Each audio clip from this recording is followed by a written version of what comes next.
A Natale acquistate artigianato alimentare sardo di qualità per sostenere le imprese e i lavoratori dei territori. E questo è l'appello lanciato da Confartigianato Sardegna in occasione delle imminenti festività natalizie per aiutare le 3.523 imprese artigiane sarde del gusto che danno lavoro a oltre 10.000 addetti e che offrono 8 prodotti DOP, IGP e STG, 214 prodotti tradizionali e hanno una capacità di export che sfiora i 100 milioni di euro all'anno. Un settore che nel 2019 ha fatturato 378 milioni di euro e che quest'anno rischia di pagare un duro prezzo alla pandemia con tanto di lockdown a Natale e Capodanno.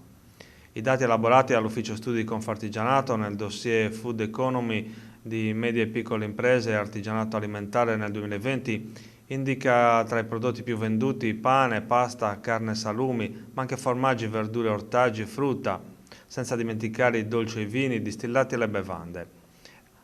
Il decreto legge del governo purtroppo condizionerà pesantemente l'attività anche delle imprese artigiane e dell'agroalimentare in Sardegna, che proprio durante le festività natalizie realizzano gran parte del loro fatturato, sottolineano Antonio Mazzuzzi e Daniele Serra, presidente e segretario di Confartigianato Imprese Sardegna.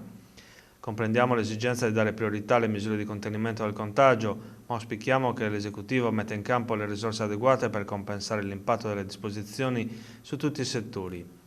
Siamo consapevoli che la nostra food economy subirà un pesante colpo dalla chiusura dei ristoranti, pizzerie, bar e delle altre attività connesse anche per la limitazione della circolazione delle persone, proseguono Mazzuzzi e Serra. Una voragine che potrebbe essere in parte compensata dai consumi delle famiglie sarde, che comunque si apprestano a festeggiare in famiglia il Natale nel rispetto delle regole. Da qui l'invito ai sardi ad acquistare prodotti agroalimentari isolani, soprattutto quelli artigianali nelle botteghe di quartiere che da sempre garantiscono requisiti di sostenibilità, circolarità ed eticità.